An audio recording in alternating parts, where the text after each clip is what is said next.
Hello and welcome to Helicopter Industry TV. It's good to have you with us. Now last time we went to extreme heights in the beautiful mountains of Courchevel, and this time we're going super retro. That's because we're here at the Air and Space Museum just outside Paris, and it's celebrating its 100th anniversary. We'll get a chance to speak with the museum's curator, who will tell us what makes this place so unique. We've got in other news a defiant attitude from Sikorsky Boeing. We're going to find out why, but first, let's get a look at the latest action.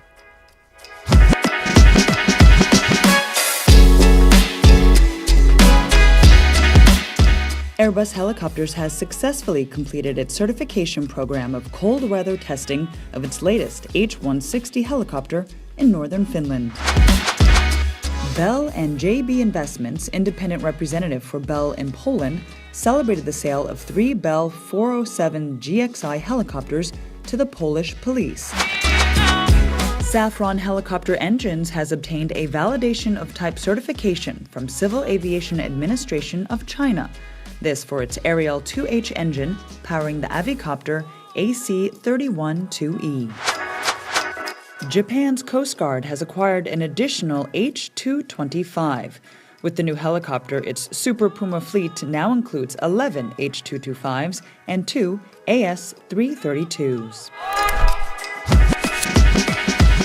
The Sikorsky Boeing SB-1 Defiant helicopter made its first flight on March 21st at Sikorsky's West Palm Beach, Florida site.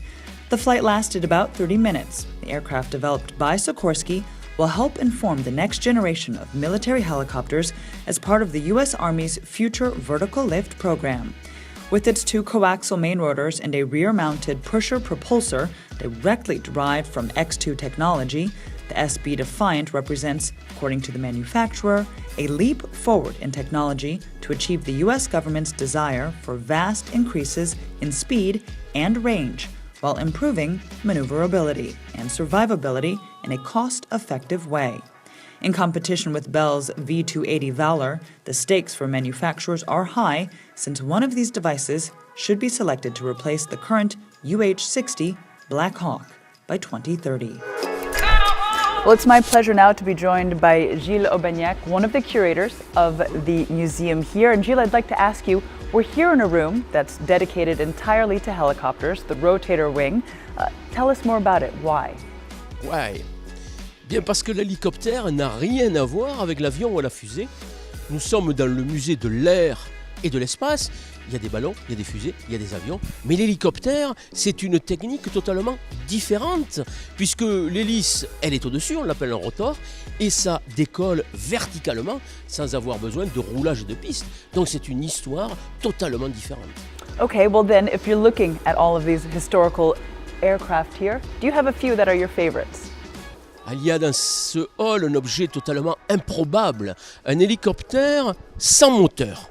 C'est un hélicoptère de la Kriegsmarine de la Seconde Guerre mondiale. Il est monté sur des sous-marins. Il est fixé au sous-marin par un câble. C'est la vitesse du sous-marin qui le fait monter. Et si le sous-marin doit plonger en cas d'attaque, on coupe le câble, le pilote tombe à l'eau et on le récupérera peut-être. C'est tout à fait surréaliste et en même temps absolument atroce. Well, we're here now in the Rotoring Hall of the Air and Space Museum, and I'm joined by the museum's communications head, Hu Zhang. Hu, it's a pleasure to have you with us here. Now, we are at the Air and Space Museum, and it's a big year, this as it's celebrating its 100th anniversary. Tell us more. Yes, the museum was created in 1919 as a collection of aeronautical objects in Issy-les-Moulineaux, and we are here in Bourget since the 1970s. And what is unique about this place is that it's a former airport terminal, and renovation works has been going on for several years, and we have a lot of things to show throughout this year.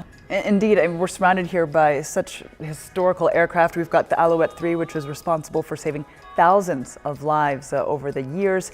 Tell us, what kind of celebrations have we already seen here to mark the centennial anniversary? Like just last month, we celebrated the first successful flight of Concorde, and indeed we have 2 Concordes in our collection, so it was a big deal for the museum. Okay, and what are we looking at? What can we expect in the coming months? We're also celebrating the successful manned mission of Apollo 11. And also, by the end of the year, we are opening up the Grande Galerie, which is our new permanent exhibition space. So this is also a very unique opportunity for the public to rediscover the museum. Excellent. All right. Thank you so much. Kopter will establish a new production facility for its SH-09 helicopter in Lafayette, Louisiana. The Swiss manufacturer will lease an 84,000 square foot facility and will serve customers throughout the Americas. Well, that's it for this edition. I do hope you enjoyed it. Now, just a quick reminder, if you find yourself at Charles de Gaulle Airport during a layover, well, you have time to hop over here because the Air and Space Museum is just a short distance away.